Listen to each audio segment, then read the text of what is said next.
Alright guys, welcome to your practice test 4 review video. Let's just get through this thing, hopefully not too terrible. Number 1 says solve for the following variable. This one says solve for x. A lot of x's in this one, so you got to be careful. First thing I'm going to do here to get rid of the fraction is I'm going to cross multiply or multiply by the denominator. And if I do that, I'm multiplying 2 times the bottom of that fraction right there. Now I'm going to get my x's together, so I'm going to actually trade places with those two terms. I'm going to put the 2cx on the left-hand side and the b on the right-hand side. And then, this is the tricky part right here. To isolate the x, I'm actually going to factor it out. I'm going to take it out of those two terms, which will be a minus 2c, that's a 2 by the way, equals ad minus b. And then my final steps, I'm going to divide both sides by that right there. This a minus 2c, so I get ab.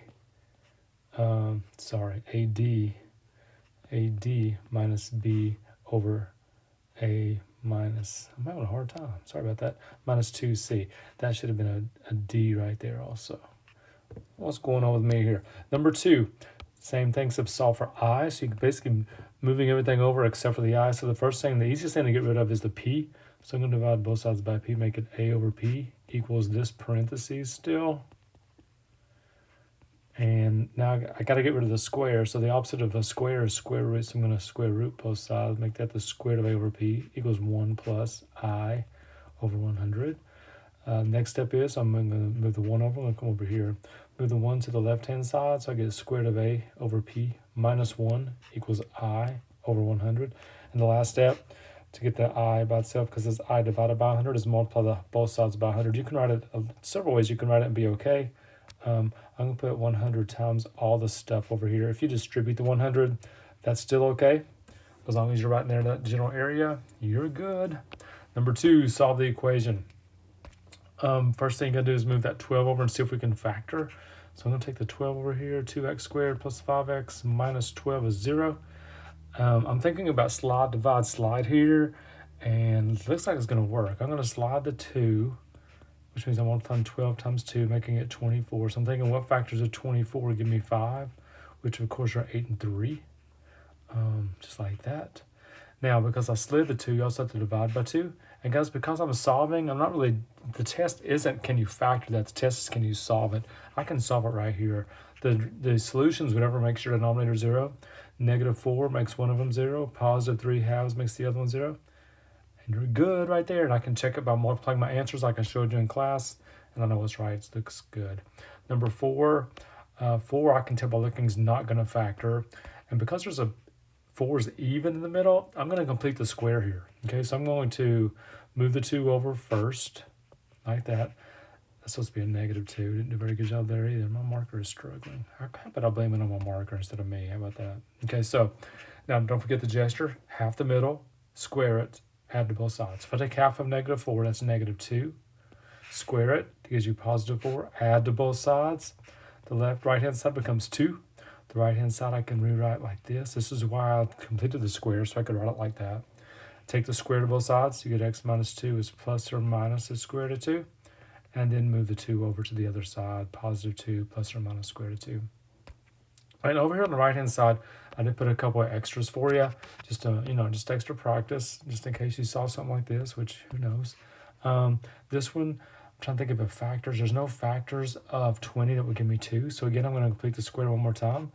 So I'm going to move the 20 over first, make it negative 20. Take half the middle, which is negative 1, square it, which is positive 1. Add 1 to both sides. That's going to be b minus 1 squared. Over here I have negative 19. Same steps. Take the square root of each side, which would be plus or minus. I'm not going to give you one with an I don't think. And then move the 1 over. 1 plus or minus I on the square root of 19. I think that was a typo. I don't think we are doing i's yet. And one more extra one here. This one, I'm going to move the 12x over first to get everything together. See if I can factor maybe.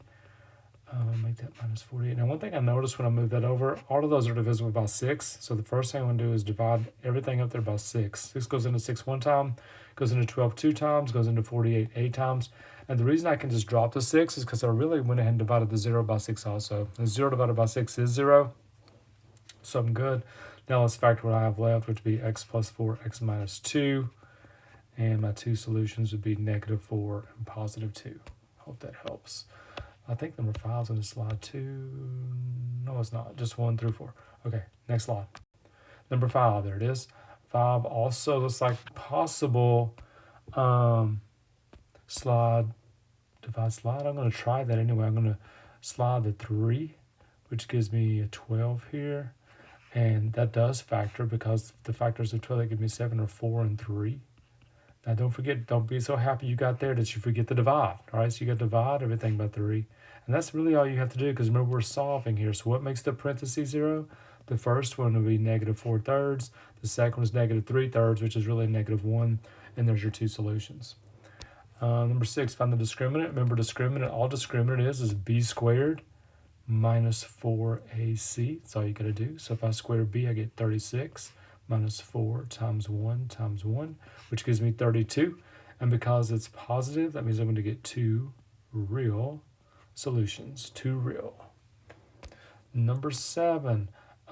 7 and 8, 7 on here, because there's just one fraction on each side, guys, anytime that happens, anytime there's only one fraction on each side, you can just solve it as a proportion. But one thing I noticed on this one, which this probably won't, this is a weird one, probably won't happen tomorrow, but if I factor out the 3 off my denominator here, what happens is those 3's cancel. So I'm going to act like those 3's aren't even there, and then I'm going to cross multiply and treat it like a proportion. So I'm going to get x times x minus 1, and I'm also going to get x plus 1 times x minus 2.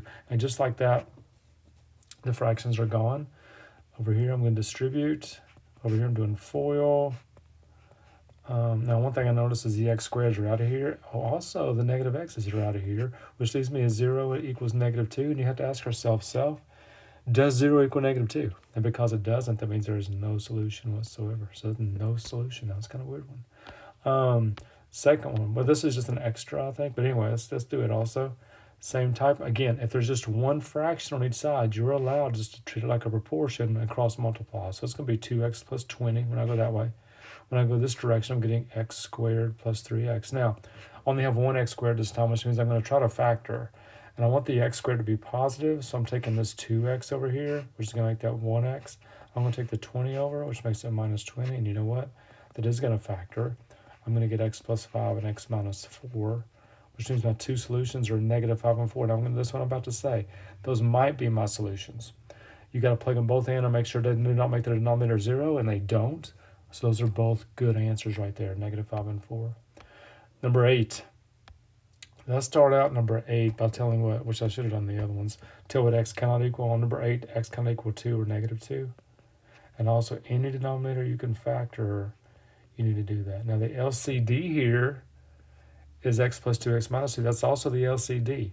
So when I multiply every term by x plus 2x minus 2, there's going to be a lot of stuff that cancel. I'm just writing it all the time up here just so it'll make it easy for you to see how I'm canceling. But this first fraction, the x minus 2's are out of here. That leaves an x and an x plus 2. On the second term, the x plus 2's cancel. That leaves a 1 and an x minus 2. And on the third one, on the other side, the whole thing cancels, but it just leaves an 8. All right, so I'm going to distribute the stuff over here on the left, which is x squared plus 2x. I'm not really distributing in the 1, but I guess you could say that. Move the 8 over, I get -8. Now let's set everything up. I have an x squared, I have a 3x, and I've got a -10.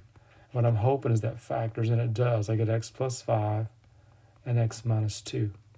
So my two answers are -5 and +2. Maybe, but remember what we wrote at first.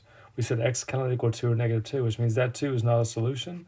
The only solution I get is -5, and that's it. One more here on this slide.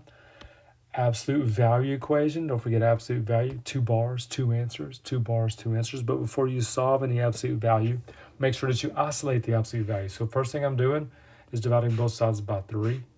So I get absolute value of x minus 4 is 3. And I'm going to do instead of my two equations. So x minus 4 is +3 or x minus 4 is -3. Both problems. Just move the 4 over. That's 7. Move the 4 over. That's 1. There you go. And you can check it in 2 seconds. Just plug in the 7 and 1.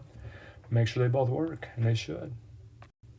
Number 10, a radical equation, which you know it's coming. It means I got to square both sides eventually, but again, isolate the radical just like we isolated the absolute value. So what has to happen first is that 1's going. So on the left-hand side, all I will have is square root of 5 minus x. Over here, I'm going to have x minus 3. I'm going to go ahead and square both sides here. So I'm going to square here, square there, square everywhere. Square the left-hand side, 5 minus x. Square the right-hand side, don't forget square. Multiply together, double, square. And because I have an x squared, I'm going to factor, so I'm moving everything over to the right. The x is going over here. Let's go make that negative 5x. The 5 is going over there, which makes that a positive 4. Try to factor it, and it does factor. Then you get x minus 4, x minus 1. And I get this, I get x equals 4 and 1. Now, be careful here. You must check for extraneous solutions. And one thing I can tell by looking is that 1, if I plug 1 in right there, that's going to make the right-hand side be negative. And there's no way to get a positive absolute value, positive square root and a positive 1 to get negative numbers. So I know the 1 doesn't work without even hardly checking anything. If I plug in the 4 in here, that gives me 1 inside the radical, which gives me 1. 1 plus 1 is 2. And if I plug in 4 on the right-hand side, it's also 2. So the only solution there is 4. Make sure you check your answer. Oh my goodness, make sure you check your solution. Okay, number 11. My advice on 11 is do everything you can inside, meaning it has a negative exponent on the y. Let's go ahead and move that to the top. There's already 1 y up there. If I move 3 more, that gives me 4 y's up here. All this is still to the 1/2 power. 1/2 power does not cut stuff in half. Remember, what it does is it means square root. So if I do this, because bottom is the root, top is the power. So if I do the square root of 9, that's 3. When you raise a power to a power, when you have an exponent inside and outside, you multiply the exponents. So 3 times 1/2 is 3 halves. And if I do 4 times 1/2, that's 2. That's all there is to it. That wasn't as bad as it looks. Number 12, 2 radicals here. Remember, you're allowed to multiply radicals as long as they have the same index, which they do here. And if I do 2 times 16, it gives me 32. And guys, 32 has a 5th root. You can check it under calc if you want to. It's 2. That wasn't too bad at all. 13, last one, factor.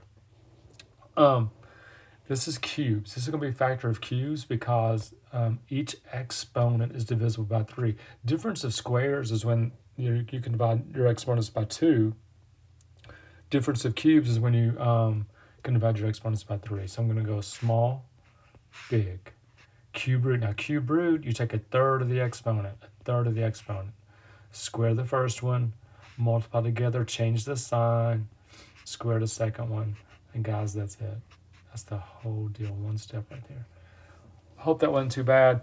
Go back and watch as much as you need to. Hope it helps. Hope you do great tomorrow. I'm cheering for you. Hope everybody makes 100, 102, whatever. All right. See you tomorrow.